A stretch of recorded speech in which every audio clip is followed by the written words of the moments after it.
All right. Hello, hello, Hello. hello, everybody. Welcome to a brand new live stream of Jesus Talks. I am your host, Ari, and I'm very excited to be back here with you guys once again. And as usual, you guys know that I love bringing in some of our dear and beloved apostolic brothers and sisters. And today we have an Armenian apostolic sister here with us, all the way from California. Please give a warm welcome to Sona. Sona, thank you so much for being here with us today. Thank you so much, Ariana, for inviting me. It's a pleasure to talk to you. Absolutely. Thank you so much for being here with us today. Today, guys, we are going to be deep diving into the Armenian Apostolic Church. What is it? What does a divine liturgy look like? But first and foremost, let's get to know our guest. And as you guys may recognize her because she has her own podcast as well, and it's called Dust and Glory. She's had on some incredible guests, some incredible friends of ours on this channel: Alex from Voice of Reason, Jonathan from Roots of Faith, Azariah from Wretched Saints, and of course our beloved Abuna Lazarus. So first and foremost, yes, first and foremost, Sona, please just tell us a little bit about yourself, and tell us about your faith. I mean, did you grow up in the Armenian Apostolic faith, or are you a convert? Yes, these are very good questions. I would love to answer them. And thank you so much for the warm introduction. I am, I'm a mom of three. I'm an Orthodox Christian. I was not raised in faith. So I grew up, many Armenians are, uh, even though they say they're Armenian Apostolic, they don't necessarily, so the cradle Orthodox, right? They don't necessarily go to church. Most of them do, I think, at least occasionally. But some families, they still say they're Armenian Apostolic, but they don't really go to church or participate in the divine liturgy. And I think my family was one of them. I didn't. I think my parents are atheists. I don't know at this point if they are still atheists, but they're not hardcore atheists. They still respect our church and they respect our culture.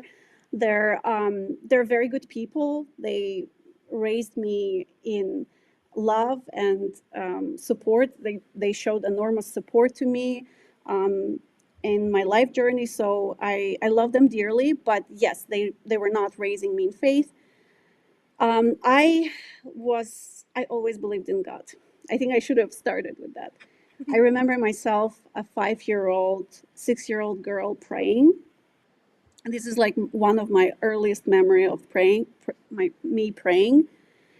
And I do remember no one ever spoke to me about God. No one ever showed me God. We didn't have any icons at home. No one read Bible to me.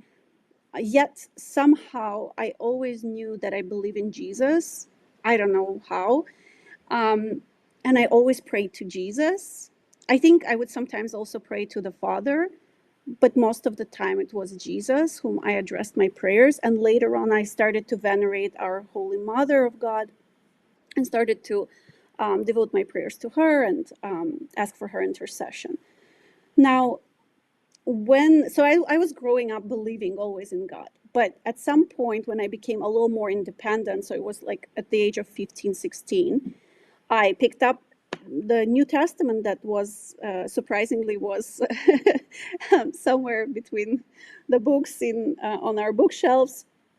I found it, I read it, and the faith that didn't have a name found a name in me. Like I always, again, I knew Jesus, but I didn't really know him until I read the New Testament.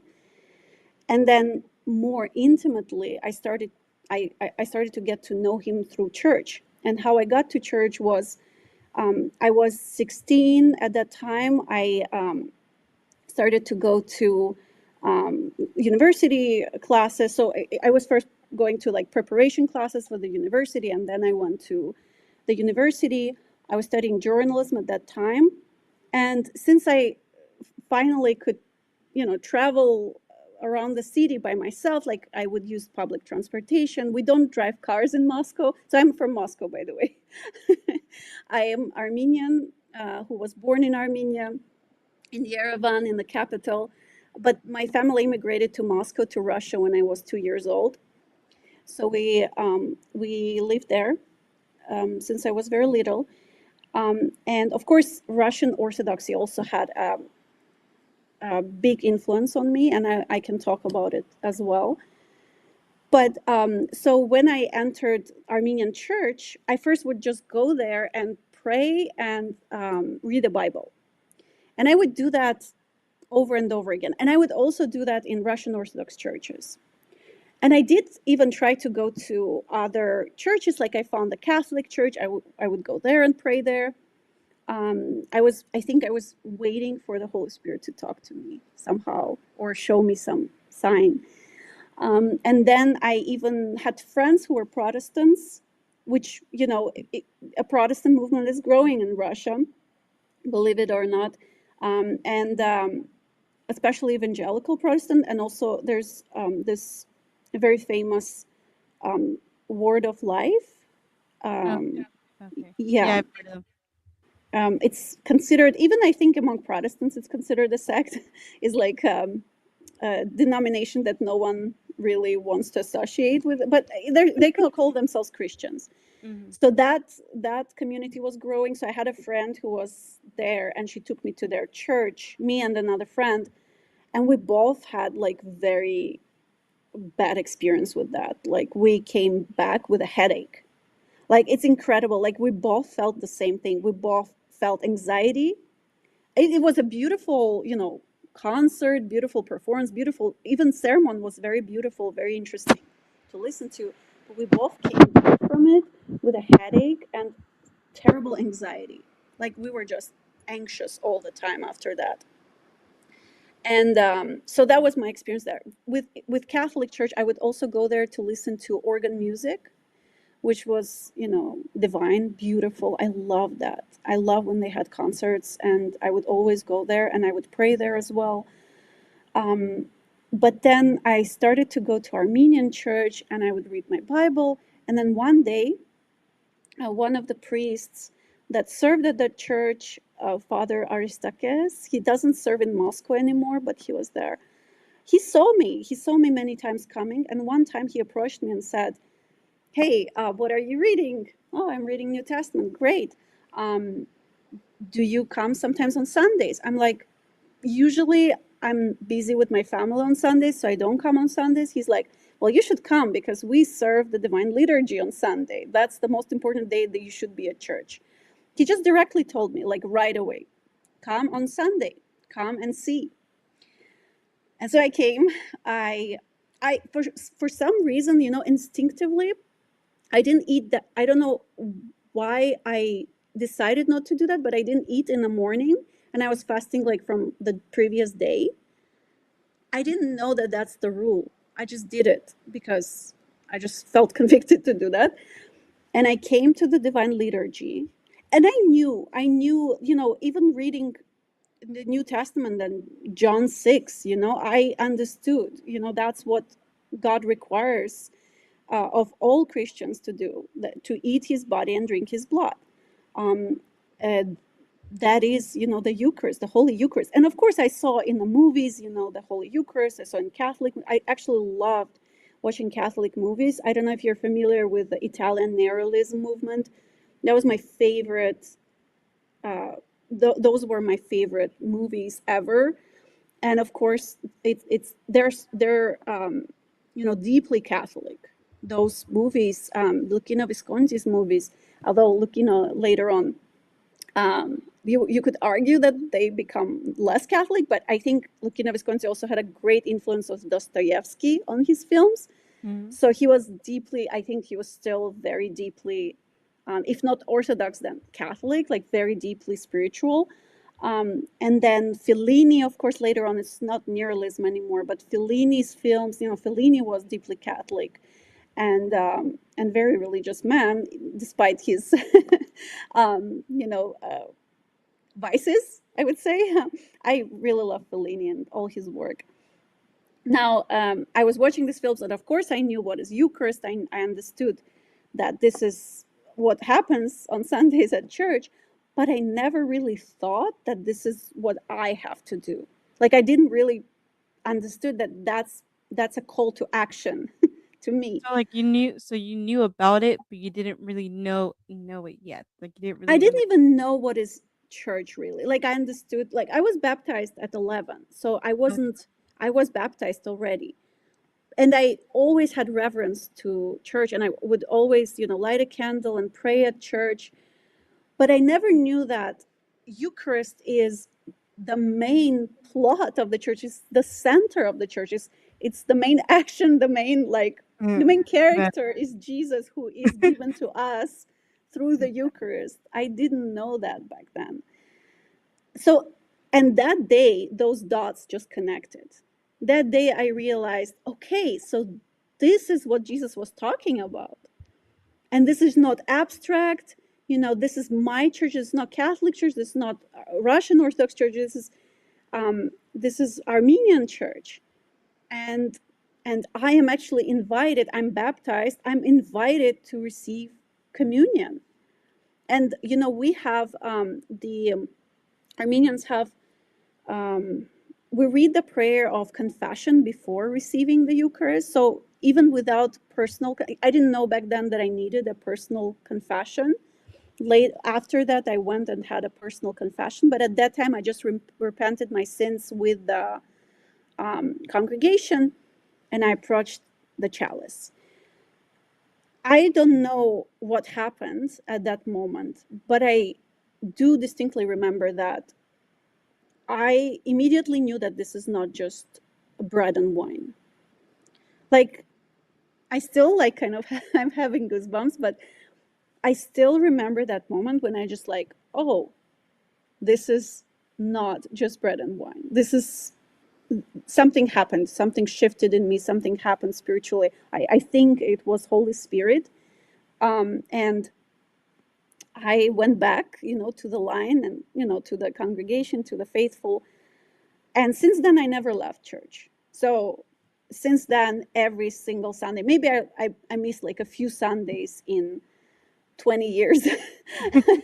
20 years? No, I'm a little younger than that, but like 15 years. So I never, yeah, I never, like I missed again a few Sundays, but I've been consistently a member of Armenian Apostolic Orthodox Church since then. And I did have a moment when I was considering Russian Orthodoxy, and I would. So the Russian Orthodox were also super kind to me, and they were very gracious, and they were also very knowledgeable. They told me about the early church and about the fathers and about Russian saints who I still love very much. Many Russian saints. And I venerate them. I don't know if that's right or wrong, but I do. Some of the Russian saints I venerate. Now, I I did share the story talking to Subdeacon Daniel. I don't know if you know that, but basically, when I asked them if I can participate in the divine liturgy, they told me no. You first have to confess, and you have to, in front of the altar, you have to confess that you're a monophysite and reject monophysitism, and then you would be rechristmated or something like that. And so you then you have to reject monophysite or first neophyte? I had to say that I'm a monophysite, Oh, okay. which I'm not.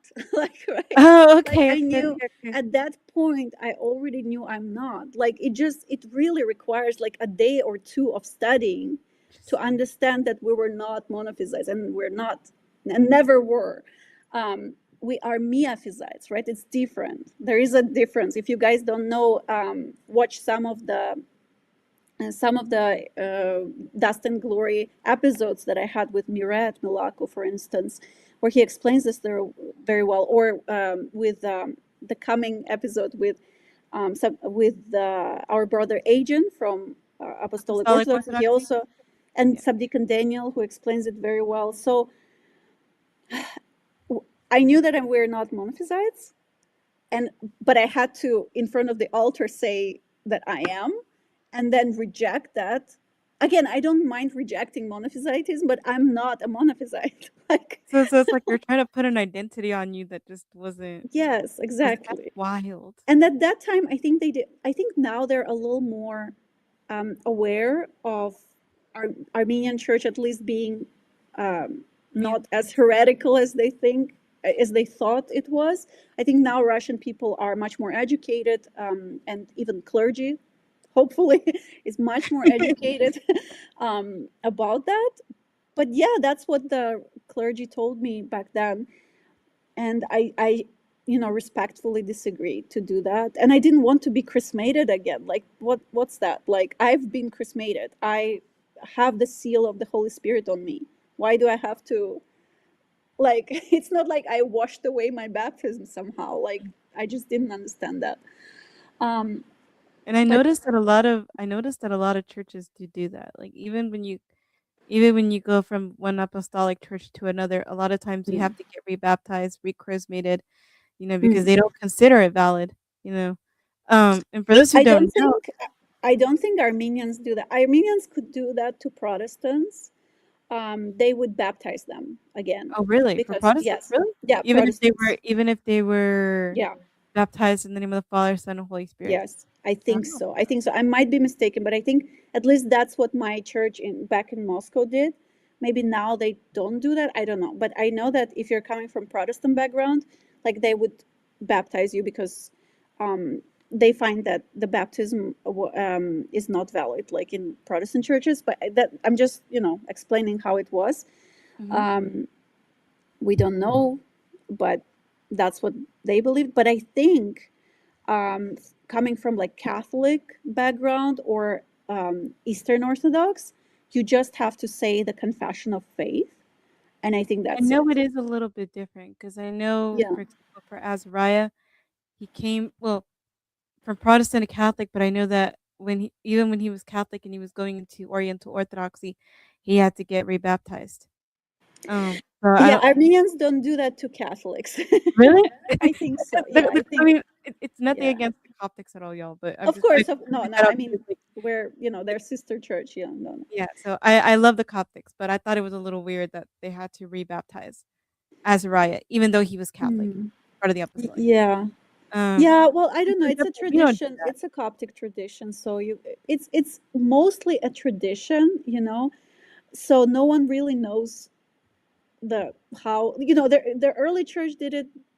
Some of the fathers of the early church rebaptized the newcomers or converts or excommunicated members who came back to faith, like, they rebaptized them, and some didn't do that. So it's really a tradition. Yeah, because I And know. Armenians, yeah, Eastern Orthodox, I think if you like come from Eastern Orthodox to Armenian church, I I might be mistaken, but I think they just ask you to read like the The confession. creed and confess the faith, and that's pretty much it. I think you just become a member of Armenian church. I I think know the same for Catholics. because Please, Catholic. if there's sorry. I'm like, for Catholics though, if you're coming in from already an apostolic faith, you don't have to get like rebaptized or Yeah, rechristened. yeah, it makes sense, right? It Yeah. makes 'Cause I mean, sense. it's Yeah, just like, well, you guys have valid sacraments and bishops and priests and everything. So I believe yeah. we don't do that. Now, if you're coming from a Protestant and you're not sure if you were baptized in the name of the Father, Son, and Holy Spirit, then they do what's called a conditional baptism, which is Mm. just in case you didn't, because there's some people that don't know whether they actually got baptized properly or not. So in that case, they would do what's called a conditional baptism. But Mm. yeah, I know that. Yeah, Yeah, I guess that part never really made sense to me. How some apostolic churches, just in general, some of them do require rebaptism and rechrisimation, and some don't. But yeah, yeah. I think it just a lot has to do with the tradition of how things were done for ages. Um, but coming from Protestant background, like, I think the main reason why they require to be rebaptized is because of the fact of who did the baptism, right? Who performed the baptism? Because these are not um, priests; these are not deacons, even who were anointed, right, to be deacons and priests. So there's no apostolic succession. And I think because of that, um, we require a baptism. Because even in our churches, a layman can perform a baptism if there's absolutely no access to priest or deacon. In case the person is dying, in that case, yes. But in any other case, it has to be priest or the worst case scenario, a deacon. So Yeah, yeah, ours is the same way too. yeah, If there's no access to a priest and it's like a life emergency thing, like a mhm, lay person can step in, but they obviously would prefer for yeah, a deacon or a priest or a bishop to do it. yeah, So yeah. isn't it great how we're Anyways, similar on these things? Yeah. yes, I mean many things are very similar. Yeah. What I was, yeah. Sorry, what was the question? Yeah, I was gonna ask you also, so what is a divine liturgy like in the Armenian church? So maybe for those who maybe have Mhm, never been to a divine liturgy before and are mhm, curious to know what's it like, because we've heard like a lot of people have heard online that a lot of people heard online that like the Armenian church, they always have the most beautiful services, whether it's a mass or whether it's like you guys are known for having like the top liturgy, the top masses and everything. I've heard so many Catholics and Orthodox, Eastern Orthodox, Orientals say the exact same thing. So, yeah. so as somebody who does go, like yourself, who does go um to liturgy, like what is that like? What is the experience? Mhm. Well, first of all, I wanted to say that Armenians are very spiritual people. Soviet Union, Soviet mentality broke our core. You know, broke a lot in like in our soul, and that's why we have many atheists right now. But Armenian people were always very spiritual, always very devoted to God and to church. And so everything that we had in our, like all the accomplishments we had in science or art or architecture, it was all given to the church. Everything just, was gifted. All the gifts that people had, they were gifting their gifts to the church. So because of that, the most talented musicians, were composing hymns for Armenian church. The most talented poets were like Narek Gatsi, like Saint Gregory of Narek, was writing religious poetry. The most gifted architects were building Armenian churches. And because of that, we have what we have now. It's the liturgy that is it's divine liturgy, and it's also divine because it's beautiful. And many people do come to our faith through the beauty of our liturgy. That is a fact. Some people are just drawn to the beauty at first, the aesthetical part. Our music, so um, the music itself, the original music is very old, but there are different composers that rearranged the music. So, for instance, the one that is usually sang in the churches is Yekmalan's music, Makar Yekmalan, who kind of like rearranged it and also adopted it for the organ, which is a Catholic influence for from 19th century, 18th, 19th century, um, and organ just so nicely fits to our liturgy. We still have monasteries and churches where there's a cappella, the whole liturgy is sang in a cappella, but organ really fits well to our liturgy, to that grandiose beauty of our liturgy. Um, And Yeah. I personally always prefer a cappella, but I also really appreciate the organ. I think it just fits, it fits. And then I was gonna say, so the music, right? We also have our composer Komitas Vartapet, who was you know, a, first of all, he was a grandiose personality for Armenians because um, he went through all the national songs and national hymns, and he adopted them to like a modern ear, and he um, made it sound more modern for a 20th century um, faithful. And he also adopted many hymns that are sang at church. And he even wrote his own divine liturgy, the music for the divine liturgy. And it's just, I think that's my favorite one. I really love Makar Yekmalan's, but I think Komitas's is just a different level, beautiful. And it's very rarely sung. It's sung on special occasions. In Jerusalem, I heard it. It's usually performed by male choir versus Yekmalans is a mixed male and female choir, but Komitas is performed by male choir. So I heard the whole entire liturgy being sung in Jerusalem in, I think, St. James Church there.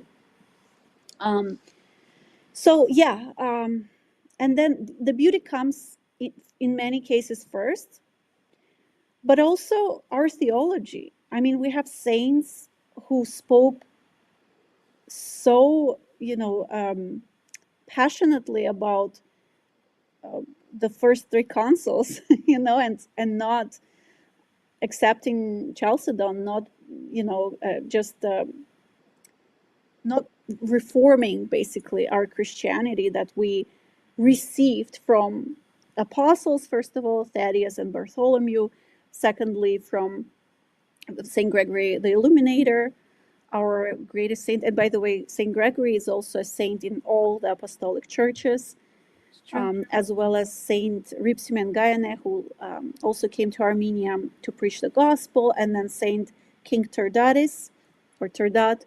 He he adopted Christianity as a national religion, as a state religion. So the way we receive the faith, and then of course Saint Gregory participated. He didn't participate in the Council of Nicaea, but he later affirmed what was um, adopted during that council, right? So basically, Armenians are really always, like throughout centuries, we're always trying to stay faithful to the faith the way it was gifted to us by our saints. And if you really want to see the early church, you should come to Armenian church, just because we are like that frozen in time church. Yes, our music changed a little bit, like it became just a little modernized, a little more operatic, just a little bit. The hymns are still very old. They're centuries old, thousands of years old. But apart from that, I mean, nothing has changed in our church. And we are proud of that, because Christ said that we know that Christ is the same yesterday, today, and forever. And the same thing we want to apply to our church. We want to see it the same yesterday, today, and forever. So that's a little introduction to Armenian church. And I guess one of the things is I noticed that you guys light up candles, if I'm not mistaken. Hmm. So can you kind of explain that? Because I've seen that a lot on TikTok as well, and like just on social media in general. I never understood like what the meaning was to like light these candles. So for anybody who's maybe seen them and maybe kind of curious about it, can you kind of explain what that is? Yes, aren't Catholic also lighting a candle at church? I We saw them doing that. yeah, we light them up on like on the side of, like on the altar, or at least in my church on the side of the altar, Yeah, like the altar and it's stuff. the same, basically the same purpose. So there are two meanings. One is more symbolic, that it symbolizes the light of Christ, the light of the world that came to they came to illuminate all, like Saint John Chrysostom said. The light of Christ illuminates all, and yeah, that's the symbol of divinity, and the beauty of our faith, and the luminous light that it has. And of course, the lighting, right? The candle, it also symbolizes the um, illuminating the souls, right, with that light. Now, another meaning is donation, um, almsgiving or donation. So when you take a candle, you leave money for the church, and then you light a candle and you make a little prayer or a long prayer. It depends. But there's no magic in it. What I really want to emphasize is there is no magic in the lighting of the candle. It's just your prayer. When when I see, I had several encounters with even Armenians who would forbid me from, during the liturgy there are a lot of candles that been lit, and sometimes I would even, I'm not in the parish council right now, but I still sometimes just help the parish council to clean and uh, extinguish some of the little fires. And sometimes people are not happy about it. It's like, why did you touch my candle? That was my wish. Like, why did you blow it out? And I'm like, there's no magic in it. And what do you think this is? Is this sort of a ritual that is gonna grant you, the fulfillment of your wishes? Like, what do you think this is? Oh, Sona. Yeah, like people are just weird like that sometimes. My daughter, she also likes to blow some of those candles, Oh and my goodness. again, I saw people being very unhappy about it, and I'm like, does it have to burn? Yes, it has to burn till the end, so my wish comes true. Like, okay, okay, so See, so God hears, my prayer. no, what's funny is that, like, for example, in our church, we have a little area near a statue of our Blessed Mother, and on there we light candles for those who have passed away or just for like any special Hmm. intentions. We light the Yeah. candles and stuff, and it's kind of funny because like the little kids, they always want to go up there and they want to try to blow all of them. Yeah, yeah, yeah, The older yeah, people always get so angry because 'cause they're like, "Stop yeah, meddling around it. Like, leave those candles alone." Like, those are people who wanted to, like, do this. But then again, it's not magic. It's more of a spiritual thing, really, to be honest, yeah. a memorial kinda thing for us. Yeah, it's first and foremost, it's a donation to the church, right? You leave the money, so church can, live a life, so it can pay for the lights, it can pay for to the deacons and to the priest. But yeah, that's pretty much it. The nation, and then also symbolizing the light of the world, and it's also very aesthetically pleasing. I think it's one of the other reasons we discussed that people find our churches very beautiful is the special, romantic kind of lighting that candles bring to the church, and something authentic. We all have electricity in the churches in modern days, but candles, in especially in the monasteries, like if you look at the old Armenian monasteries, they only use the daylight, and the candles at night just make it look very mystical and so divine, like so Oh, I need beautiful. to go. I need to go. Yeah, I heard about a lot of these monasteries. I heard that they're beautiful. yeah. Um, You should go. If you have a chance, because oh, absolutely, I will. even Absolutely. people who think that nothing can surprise them, they're usually surprised, and they're changed after Armenia. I even felt it with my husband. um, when you were speaking about Armenia, he's Peruvian, I'm Armenian, have very different cultures. And, Armenia is considered like a third world country in the US. So you don't necessarily understand like what a beautiful history Armenia has, beautiful cities, beautiful architecture, like, and culture, generally very rich culture. You don't really think about it when you think about third world countries, but many of them have very unique cultures, and it's really worth going and seeing those countries. And Armenia is also like super safe country, super safe. Like kids are outside all day long, even at night, and nothing ever happens to them. So I spend my vacation, my summer holidays always in Armenia, and I would just stay up, you know, uh, playing with kids outside all day and until like 9 p.m. and it was the safest I've ever felt in my life. So I that was a That was great. Yeah. I think another question I really wanted to ask you is about the podcast that you do. I mentioned earlier that you have a podcast named Dust and Glory. So can you kind of tell us like how did that start? And also who's been some of the incredible guests that you actually enjoy? I'm not gonna ask you who your favorite is, but I do want to know like who are some that you actually really enjoyed interviewing. So you want me to tell a little bit about Dust and Glory and how the idea came to be? Well, I have to say that when I was working on my channel and making videos, I would always feel like I am not, I didn't feel like my knowledge and my faith is enough. Not in the sense that I'm not growing in my faith. I am growing in my knowledge and faith, of course. But the first kind of impulse was very selfish. Like, I want to learn more. I want to know more. I want to bring people who are really knowledgeable and ask them a bunch of questions. I want to bring in, I want to grow in my faith just like that. You know, I want to grow in my faith. I want to meet people who will inspire me. So, from that selfish reason, was born the idea of doing a podcast where I could actually interview people. And I did have interviewing skills. I'm not saying they're great, but it's up to you to decide if they're good or not.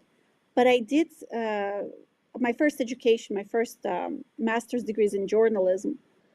This, the one that I got here is in film. So I decided to use both degrees to kind of pursue this, the channel and later the podcast.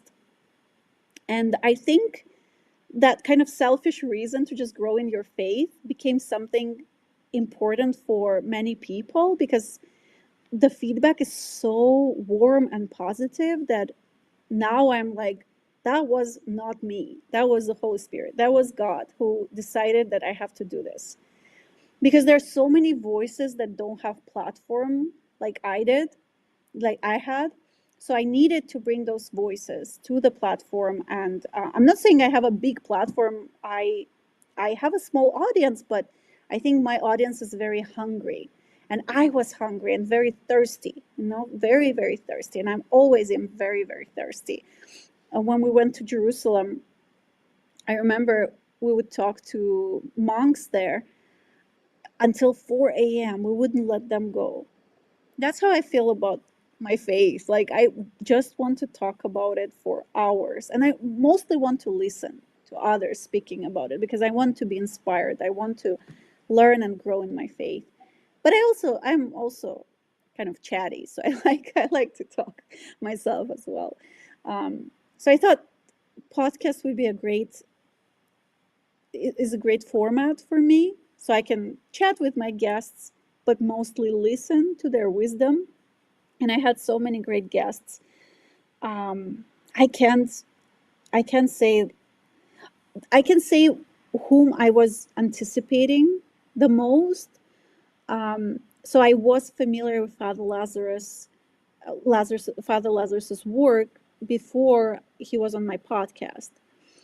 And I even remember thinking like, oh, I should do this because I could potentially invite Father Lazarus because it's just he's a very inspirational figure, I think, for all of us, especially those who live in Agreed. California. We're We just we love Abuna Lazarus on this channel. Love him. he's amazing. He's like He just the most inspires. humble. He's the most Yeah, humble priest I've ever met in my life. The most humble yeah, priest I've ever met in my life. Like, yeah. man, when I had him on, I cried like a little baby. I cried like a little baby on my episode with him, and we were both at one point we were both crying, and it was just like a whole soft fest. It's so cute. Yeah, yeah. I really enjoyed our conversation with him, and since then he actually became um, my father confessor.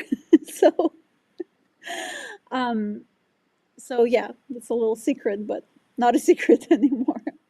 um, I just felt like I want to I trust this person, and I really want to just learn his wisdom and learn more about how he has the faith he has. And I did meet a lot of inspirational people in my life before I started the channel, after I started the channel, in my childhood. A lot of people who inspire me. And I had a family. So they're distant family, but they're still family. And I hope to have Deacon Gevorg on the podcast, but he also inspired me a lot. And the Armenian priests that were on my podcast, like Father Andreas, Father Mesrop, Father Sarkis, that we will release the episode with him later, and Father Vazgen. Um, whom am I missing? There were also super, super humble, very humble people, and so knowledgeable and so different. Like the perspectives they were giving are so different, and that's why I love my church, because we're all not perfect human beings. We're all kind of broken in this broken world, but each one of us are is a member that is needed to form this unity. And our priests are just, I mean, they're so loving, and each one of them is coming from different backgrounds, so they bring their own understanding of the reality, understanding of orthodoxy, understanding of um, life, of the life in faith, right? So yeah, that's what I wanted to say. I agree, and I think I don't know what it is, but I've noticed that specifically in the Oriental Church, I think just as a Catholic, just like kind of looking from afar, I've noticed that there's so much humility within the Oriental churches, like so much humility. Like I don't think I've ever, like especially with the Orientals that I know and that I'm close with, I've never seen such humility from each and every single one of them. Such a desire, such a loving, like the. I mean, not only like they're so loving, like even despite me being Catholic, like they are some of the most loving people that I've ever known, and I've grown very very attached to them because it's just like man, like it's a beautiful thing to see that even despite not like having exactly the same beliefs, like I mean we're still able to be a human person and be a good person and still treat others with love and respect, you know. um I think, yeah, I think with the Buna Lazarus there's something, there's a humility about him that's just like it's so special, so Mhm. special. I remember telling him that I could see Jesus in him, you know, in a just in the way that he cares for people, the way that he talks to people. Like he makes you feel like it's just you and him, just you and him, and it's like and I don't know what it is, but like I remember when I first met him, I was like I felt like he just saw me completely. Like I felt like it was like one of those things where I'm like, dang, like I don't ever really feel that with people, you know, and it's a beautiful thing. Yeah. Yeah, I Um, do feel that way too. And I forgot to mention also wonderful interview with Father Kyrillos. oh, I love Ibrahim was also, life-changing interview for me. Yeah, I was very fortunate. I had so many wonderful guests. I didn't have many women, but I'm trying to fix that. Trying to invite more women, because our voices are also so important, especially in the questions of family life and raising kids, and in the careers that we choose. How do we choose those careers? How do we balance or not balance at all? Like, I don't know even if there is a word like an expression like that anymore, if people still think that it's possible to balance. But I had Rachuyi, wonderful artist, on the podcast. I had Alex and Azariah and Jonathan, and some deacons and Mirette, and I can't. I think we had 16 episodes, but we shot many more. I think we shot around 20 episodes at this time. So, um, so like there are a it. lot It's of been a people lot. It's a already lot of that, guests. Yeah. yeah, and I did not, like, every single guest was special, and after every single interview, I felt like I'm enriched. I am stronger in my faith and I'm enriched. And I am deeply, deeply grateful to all of them for that. Yeah, I think And it's I a wanted to say something about humbleness. So thank you for being yes. so kind to us. Um, in the old Armenian monasteries, you can see that the monks are buried under the stairs of the church. So Oh, not inside the church, like under the church, but on the stairs. So people step on their graves while they go to the church, while they wow. climb the stairs to the church, because they just consider themselves like stones, like nothing more than that. That's the humbleness. But at the same time, they're like, they want to be as close to the creator and to the church, and to Jesus as they can, right? But That's they're beautiful. not worthy even to be buried under the church. They were buried under the stairs. I think that's a beautiful metaphor of like Armenian faith and Mm. how we Like, perceive you guys are ourselves. just better in everything. I'm just gonna say it. I know that some like Thank Catholic you. people might not like the fact that I said that, but I think you guys have better music. I mean, the music at the every single time an Armenian like TikTok shows up or a reel or something on YouTube, I can never like not watch it. Like Mm, it's something that I have to watch because I'm just like, ugh, I love the music. It's ooh, man, mm. you guys have like some of the best choirs and some of the best like voices. It really is a beautiful Thank you thing. so much. Yeah. Thank you. Well, I I was so for 10 years or even more than that. I think 12 years I was in a choir at church. So when I had my daughter, I had to leave the choir, but I still occasionally come and sing. And what I noticed is that we spoke about it with some of my guests, that having a role at church, and I would deeply like encourage everyone, I would truly encourage everyone who is listening, if you haven't found a role at church, go ahead and find it, because there's so many roles that you can take. I was lucky that as I entered the church as a 16-year-old, I was pulled into the choir right away. I was tested, like if I have a voice, and right away I was pulled into the choir. And that's how that was a great opportunity to learn the liturgy, to really dig into every word and every note, what it means. It was really, really helpful for me as someone who didn't read. I read in Armenian, so I already read and wrote, but I couldn't understand the classical Armenian grapar, which is the liturgies in classical Armenian, Old Armenian.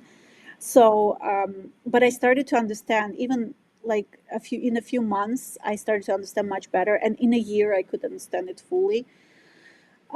So having a role is so important, whether you become a reader or a deacon or a choir member, parish council member.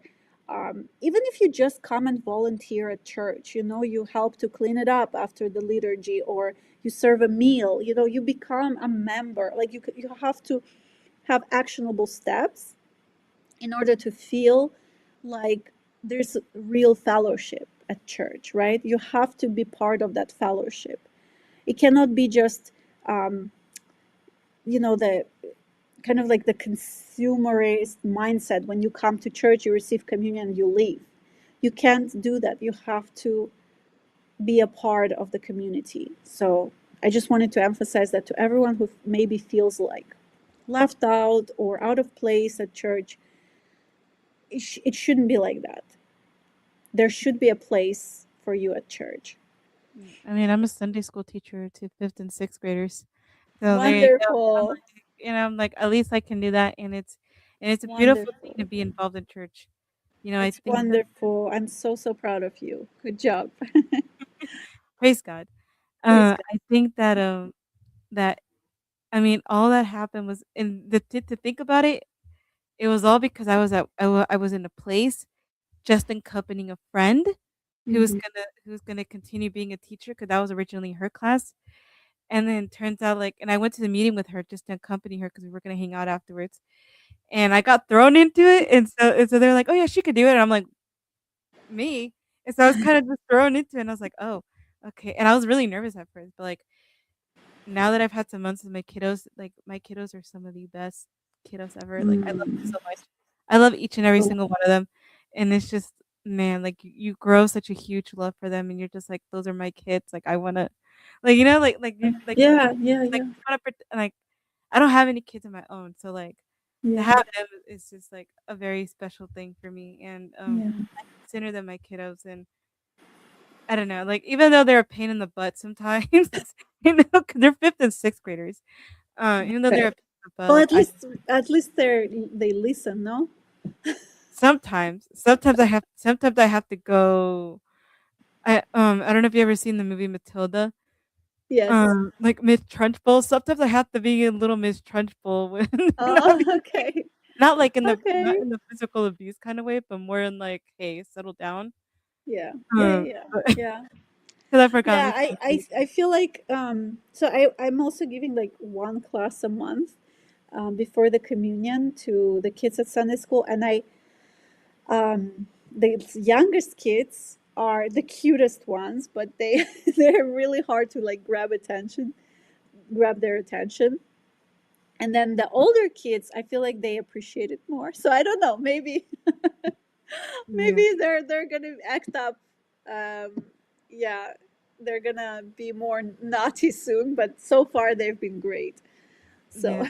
I think a lot of it. I think a lot of it is just they're just they don't know how to be still. Like yeah. because they want to do everything, and it's Mm, funny to me. Like even with the fifth and sixth graders, like a lot of them are very like cool and they're quiet, but like a lot of them they have so much energy. They have so much energy, and I'm like, how do you yeah, guys? yeah. And I have over 20 kids, and it's just me and these 20 kids in one room, and I was like, oh man. But And are they again, I mean, different ages, or they all of are them are different fifth, ages. sixth Yeah, they're grade? fifth and sixth graders, so they're Okay. around age 12, Hmm. um, 12 and up, I believe. Yeah. Um, but yeah, they're some of the yeah, they're some of the funniest kids I've ever had though. Like and I'll be honest with you, I think I've gotten funnier because of these kids, because their sense of humor is something else. Yeah. Yeah. But yeah, No, kids are fun, and yeah, if you want, I hope that one day you will experience motherhood, because that's a lot of fun. That's I always say, like, it's a lot of work, but it's also so much fun. Like every day you grow into loving your kids more and more, and you grow in patience, and you grow in so many things, but definitely grow in love, and you just fall in love with your kids every day more and more. And sometimes they drive you crazy, like kids at Sunday school, but yeah, um, it's all worth it, really, really, really worth it. It's yeah. I think nothing in comparison to the love they give. yeah, I think for me, I feel like I've always kind of struggled with the concept of motherhood, just because I'm just like I don't know if I would ever like. There's a part of me that's like, yeah, it would be cool to have kids. Like it would be nice to have kids. But then there's also like a part of me that's like, man, but I don't know how I feel about that, because it's like you're raising like you have to raise these kids obviously into the faith, and you have to make sure they have everything. And like, and the thing about it is, I think that, and this is a fear in a lot of women my age too. And I realized that I kind of fall into that category of just like, I just like, am I gonna do enough to be able to raise these kids the way that they need to be raised? Mhm. You know? And That's normal, yeah. Mhm. yeah, so I don't know. I feel like I mean, like I would love to be a mom, I guess, but like there's also like a little part of me that's like a little scared because I'm just like, man, I don't know about being responsible for another human being, like but Yeah. I heard so many positive things about it, and I know motherhood is a beautiful thing. So if the Lord wants to grant me children, I mean, I'm not against it. I'm not gonna stop him, but I don't know. As a Catholic, you can't even stop that. So your rules are stricter than ours regarding contraception. So you Oh can't yeah, even that's stop true. them Yeah, I from know. having. I don't have a choice. I mean, I can stay celibate, but again, I mean, Yeah, yeah, I not many understand. people I do that. understand. Um, Thank you for sharing. I mean, these are valid fears, and Did I you ever mean, have those fears? sometimes they are justified. Yeah, because it's not easy to raise a human being, especially, um, in the modern age. Like, it's scary. Of course, it's scary, but we are also called to sanctity, right? To become saints. So that is one of the ways to become a saint in childbearing and in raising kids in faith. There are no guarantees that everything's going to turn out exactly how you want, but that's life, and you just have to be open to God's will. That's all is required, really. We don't have to really sit and think, do I want kids, do I not want kids, I For me the choice was easy. Like, I always wanted to be a mother since I was like 11 or something. But for most of the people, I feel like there's just too much thinking about it.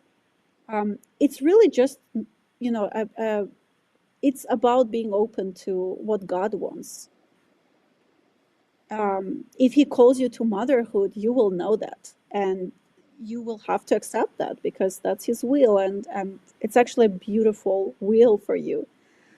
It's a very fulfilling will for you. Yeah, I have a friend in here. She said amen. She's also a mom as well. I know she loves motherhood, even though I know Yeah, her kids drive her crazy too. they drive. But I mean, they have like 3 days ago, my kids overturned the fridge, and they almost they almost fell on their heads. Like, my they goodness. it happens. I don't know how that even how And they my would do. son and my 2-year-old, one of my twins, just opened the door and ran out of the house, out of the condo, and went to the parking garage. Went looking for him everywhere, and then and then he was hiding behind the cars. He didn't even want to be found. A 2-year-old. They are Hey, if it makes you feel any better, they my are mom. they're little angels, but sometimes they can be little devils too. But they're still adorable, and they're sweet, and the love that they give to parents. Our kids actually really love us. Like, they really love us, and they when they are with someone else, they constantly talk about us like their parents. Like, mom, my mom said that, or my mom did this, my dad did this, my dad has this. They're so you will never get that type of love with anyone else but your kids, that they admire you so much and they love you so much. um, I'm not sure if that lasts until teenage years, but in at least like the first 10 years of their life, you're like, you are the representative of Christ in their life. You represent a Holy Virgin and Christ in their life. So they look up to you. Yeah. I mean, hey, if it makes you feel any better, my mom said that when I was younger, that she was cooking in the kitchen, and I was there with her, and I decided I wanted there. We lived near like little playground, and she said that she didn't realize that I had snuck out of the house and went walked to the playground by myself. And she turned around and she didn't see me, and she panicked, and she had the Yeah. whole entire apartment complex looking for me. And then she said that they passed the little playground, and she's like, I don't know, for some reason there was one of those little slides, those inner slides, like they're not one of those naked slides, like the inner slides, like the circle round ones. Yeah. Oh my God. Poor And, mom. I and then feel she said that so bad for your mom. It's no, and you know terrible. what's funny is the fact that she was panicking, but she said that she saw the slide, and she said that she saw two little feet, but she couldn't see she couldn't see like my head or anything. She saw two little feet, and I was like, "There's no way she's hanging in there." And so she went in and she peeked in the in the rounding, and she found me there, Oh and no. she almost died. She was just like, "Oh my gosh!" She's like, "Where were you?" And turns out that I had just walked out just because I want. And I told her, I was like, "Oh, I wanted to come to the park." So she just, so I just went by myself. Oh my goodness. She said that she had the entire apartment complex looking for me. I was very, very little. She said that she used to take me there a lot, so she was surprised that Mm. I still knew like where Yeah. that was, and that I would Yeah. even think about sneaking out of the house just to go to the park. Wow, your guardian angel was really working hard that day, huh, to keep you safe. Wow. Oh my goodness, yeah, can you imagine? I can't Yeah. even. Oh my goodness.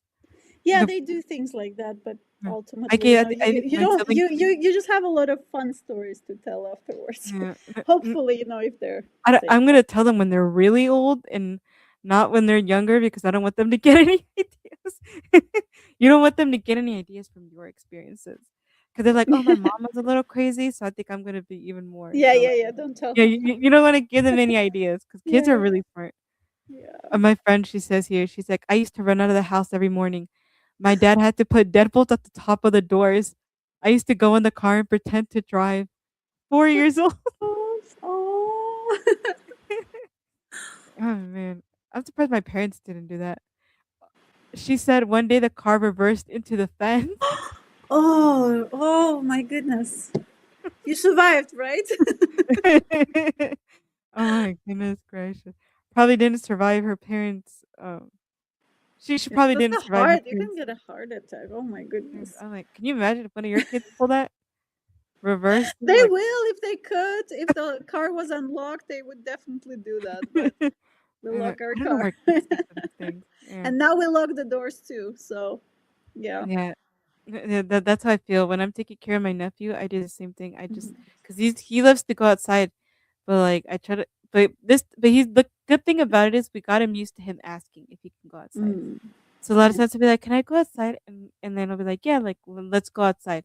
I say, "Let's go outside," because, like, we're not gonna just let you go out, by yourself. Yeah, yeah, yeah, yeah. Of 'Cause, course. yeah, people are a little weird. But yeah, Yeah. yeah, man. Man, it's Yeah. so funny. Yeah. I could tell that you really do love motherhood. I could tell it's always very interesting to hear moms talk about their kids and everything, and, Mm. I'm glad that Well, you I actually wanted that all my life. I can complain sometimes about their behavior, but I still adore being a mother and being with my kids. And I think there's a lot of stigma surrounding moms. You either, only hear negative things about motherhood and parenthood, or you hear like this, Instagram perfect pictures, which are not really true.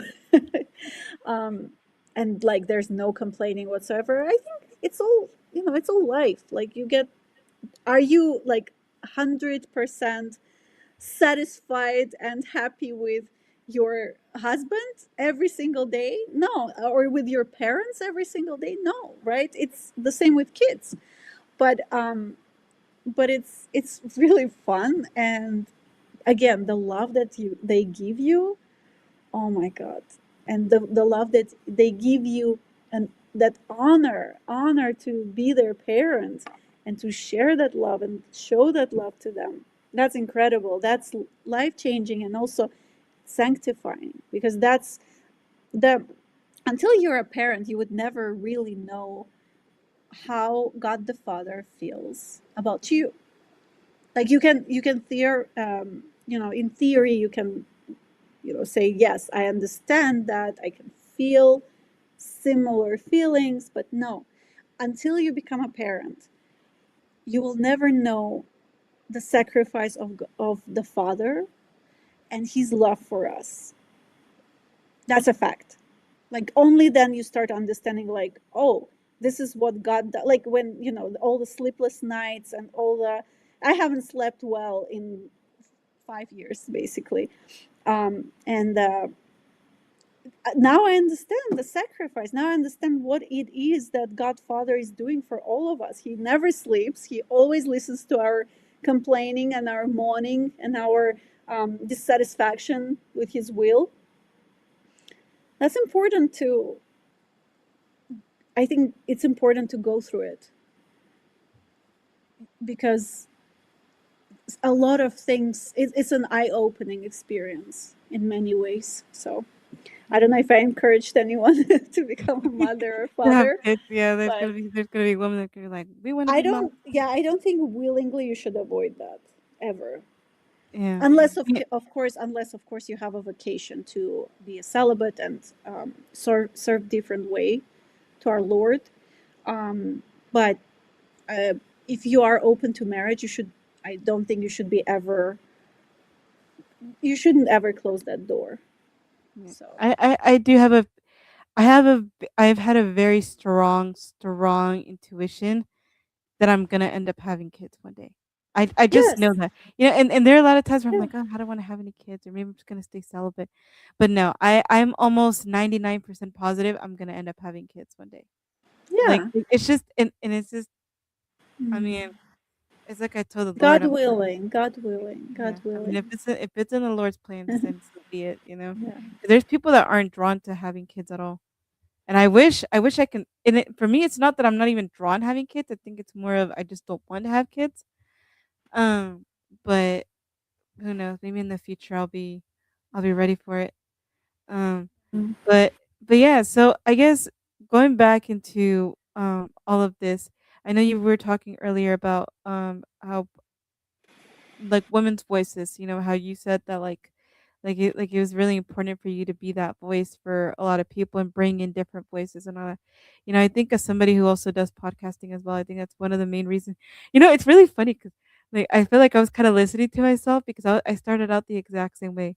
Like I started this podcast because I wanted to learn more about my faith, but I knew that the only way I would learn is if somebody was sitting right in front of me and just like telling me these things, you know?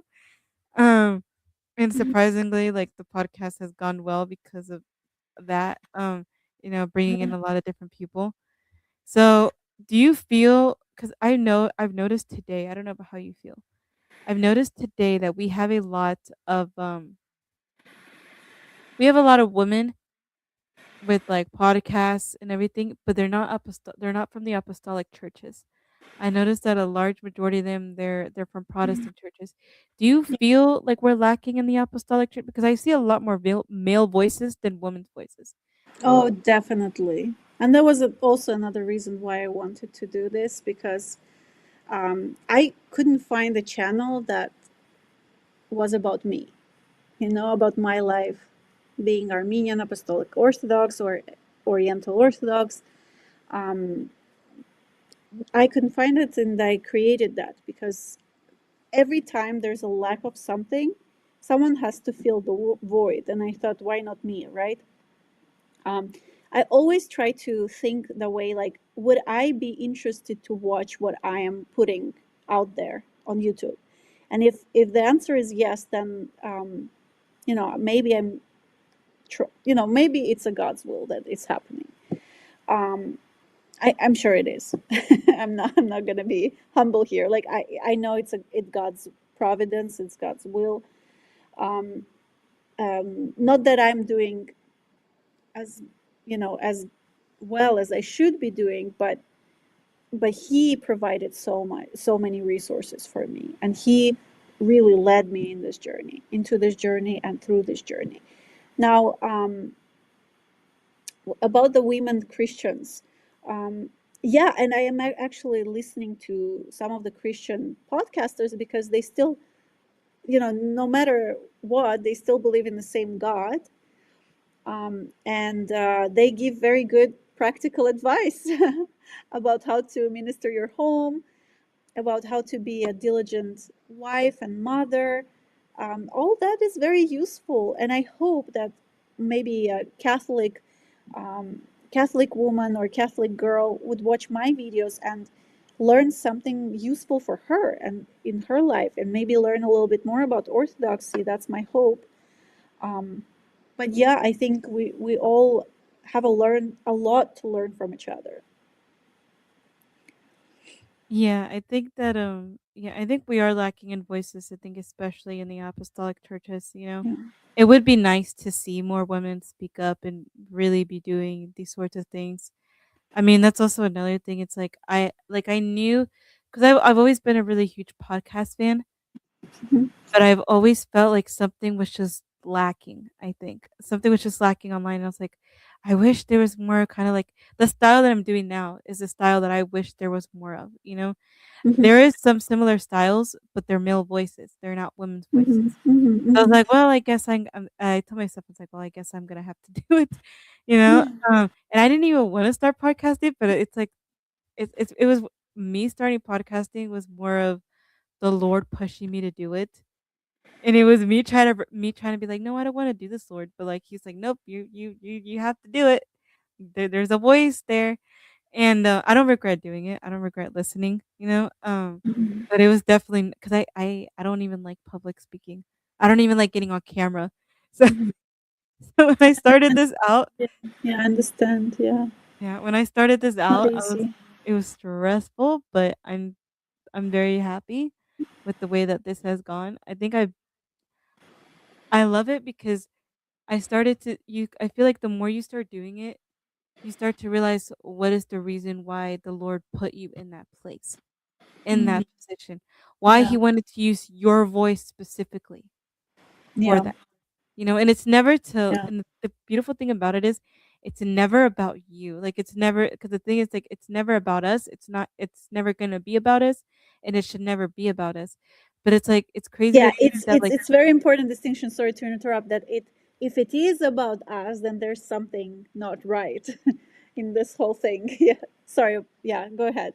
no, no, yeah, yeah. Yeah, and that's the thing. And it's like and it's one of the prayers that I do every time. It's like don't ever let this be centered on me. I don't even have Yeah. myself and like it, that like the podcast art and stuff. Like I didn't even want to put my name on it, you know.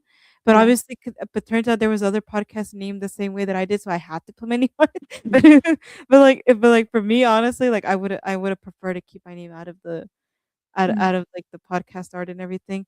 But it is crazy because I started to realize, okay, so this is the reason why the Lord has been using me and been wanting to have this platform. Like not only do you build beautiful relationships, you know, in communities that Mhm. are way different from you, but it's Mhm. also when you get to hear different testimonies and you get to see the way that the episodes, even just by the some of the guests that you have, you get to see that you get to hear about that impact that it's had on somebody else. You know, Mhm. I remember the first month that I started doing this, I had somebody message me asking me if I could give them advice on how to start a podcast. Mhm. And they started a podcast. And they're like, "Yeah, it's just like watching you, it pushed me to want to do it." And I was like, this was only like about my first, second month into doing this. I was like, that is crazy. And like I really started thinking, I was like, what is happening? And then and then when I started sharing my testimony, I had a lot of women reach out. They were like, "We went through the exact same thing that you did. I found this while scrolling and this and that." It's like it's really weird because like the look because there's some times where I don't know if you when you did this, like was there ever a time where you felt like maybe you were unworthy to do it or maybe you felt unqualified to be able to speak? I don't know if you ever went through that because I know I did for a very long time. Unqualified for sure. Like, yeah. I wasn't, I guess some of the fears that people usually have, I didn't have that just because I had experience working on television back in Russia. So it wasn't a big channel or anything, but I did have that experience. Um, so speaking to the camera was not like that intimidating for me as it might be for many people. But I was still, insecure, and I'm still am, as most of the women are. Um, and of course, I don't feel qualified to do this. No, but I am doing that nevertheless because God called me. Um, the broken sinner that I am, He called me to do this, and I will be doing this. Yeah, Mhm. I think it's crazy. He calls the unqualified, you know, there's a saying out there that says that he calls the unqualified the people that you least expect to do Yeah. this. I mean, I'm the same way. I'm like, why would you even choose me? I'm like, I would much rather you would have chosen some. I felt kind of I felt like Moses. That's how I felt like. You know, because you know the story of Yeah. Moses. You know how like he told Yeah. Aaron like no like basically like you're gonna be the one like talking for me because I don't want to Yeah. talk. You know Yeah. that's how I felt, and I We feel like all we all feel that way at some point in our lives for sure. Yeah. it With the it God's will. Yeah. absolutely, and I just and I still feel like sometimes like, I mean, I know from the very beginning I felt like that, and it was just it's so weird to kinda just think about because it's just like, well, I'm like, I don't know how like, how do I explain it? No, you explained it very well. Yeah, I we just don't um we don't feel like it's our calling until it becomes our calling. Yeah, I So agree. yeah, I also never thought I wanted to do like big productions. I didn't want to do YouTube. Um, I'm a filmmaker after all, but um, I think this is much more meaningful. And God willing, one day maybe I'll go back to doing film. But right now, I feel like this is what He wants me to do. and Yeah. it's been changing my life and hopefully lives It's of others. yeah. It's the voice, girl. Like I really think so. Like it's the voice. I think that's the Lord was like, well, I gotta make sure my Armenian daughter, my Mexican daughter, gotta make sure they out there, they do their thing and their podcast and Yeah, all that stuff and start yeah, reaching people and all that.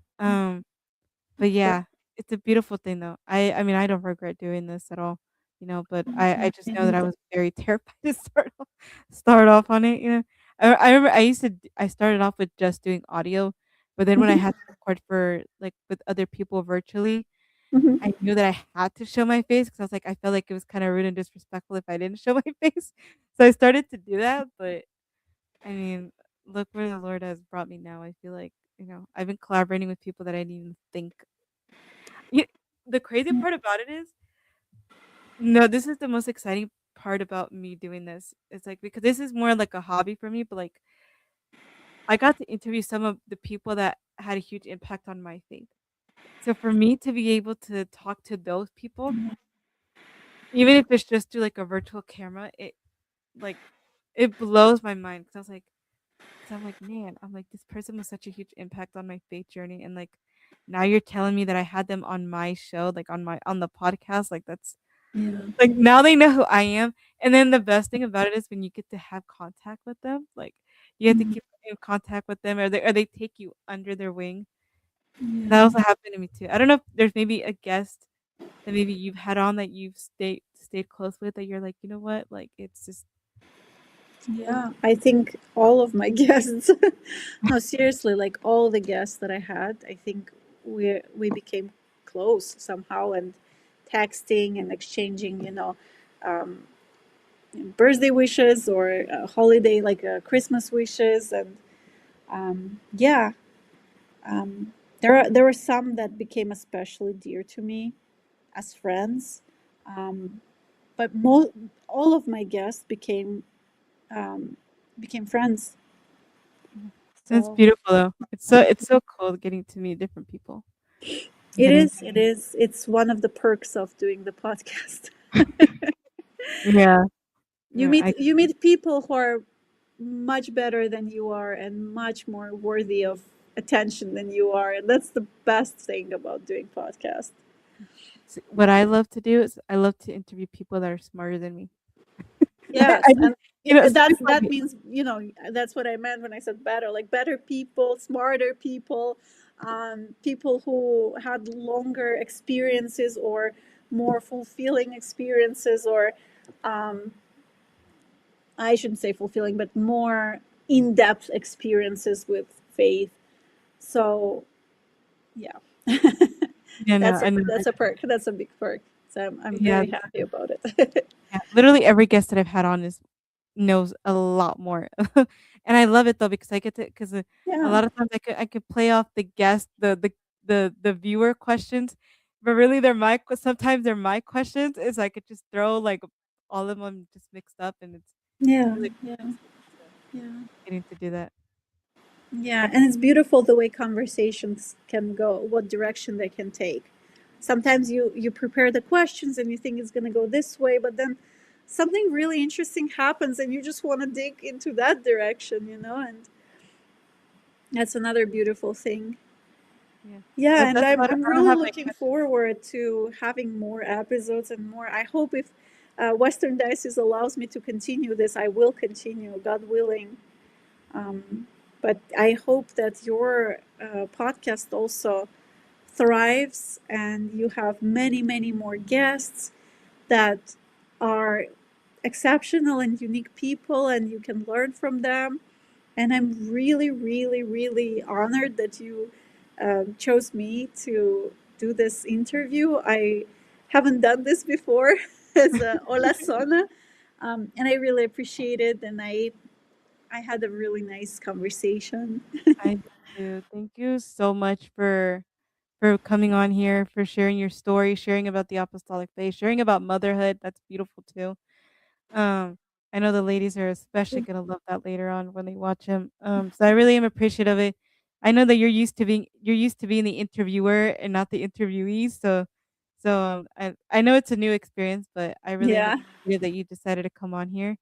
For anybody that's watching, please go ahead. I pinned her YouTube channel that one of my moderators posted. I posted up Sona's YouTube channel. I have a pin, so if anybody wants to go and please check her out, check out her podcast, go subscribe to her, follow her. Definitely show the sister some love. We love all the Armenians. Armenians, I hope I did you guys proud with this Armenians interview. love you too. Uh, Armenians love you too. they loved me because I had Vartan on as well. He's really the only Armenian I've had on. I don't know many Armenians, and Vartan was the only one that I knew.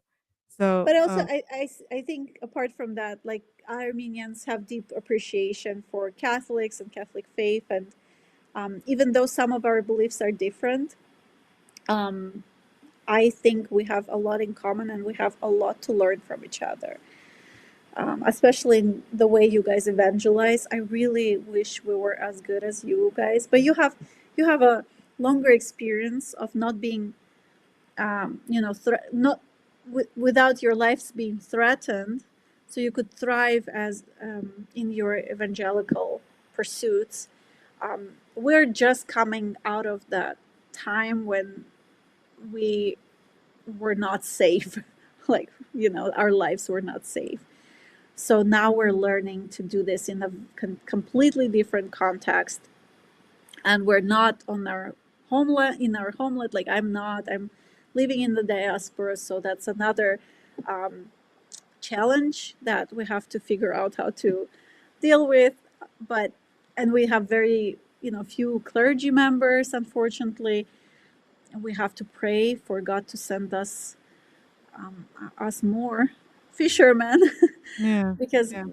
God knows we need them. We need to raise our We need more boys. priests. Yeah, we We need need more to priests. raise our boys with that in mind, that it might be something you want to consider. Yeah, We need that. Yeah. absolutely. And of course we need laymen too, lay women, laymen, and Yeah. lay people. We do need them too. Yeah. So thank you so much, Sona, for being here with us. Again, guys, I will also link her social media down below once this is over. So if you guys want to check the description box, I will make sure to have that on there so you guys can go and follow her and check out her content, her amazing interviews that she's done. She's done interviews with Catholics. She's done interview with Hmm. obviously Armenians as well, and a lot of the other Oriental Orthodox groups. So please go ahead and really check her out. She does a beautiful job as an interviewer. I think you guys will love her. I mean, that's the whole reason why I had her on here. Thank you. So thank you so much, Sona. God Thank you, bless you guys. Ariana, for this, warm, for all your kind and warm words, and I really appreciate that. And it was a pleasure to talk to you. And I would encourage my subscribers as well, my community, my little community as well, to check out your podcast. You're also doing God's work, even if you didn't want to do it. He puts you on this place that means he knows what he's doing. So, and you're doing great. So, Thank you so much. yes. All right, thank you guys so much. God bless. Until the next time. Just a reminder that tomorrow I'll be moderating my first bilingual debate. It'll be against William Albrecht from Patristic Pillars, along with Dr. Boyce as well. It'll be a Spanish debate against the Alianza. So please stay tuned for that. I'll try to make sure to stream it on my channel. If not, you guys can catch me at Patristic Pillars tomorrow night, moderating our first bilingual debate. So we'll see how that goes. Other than that, thank you guys so much for watching, for staying here. And God bless you guys. And until next time. God bless you, Ariana.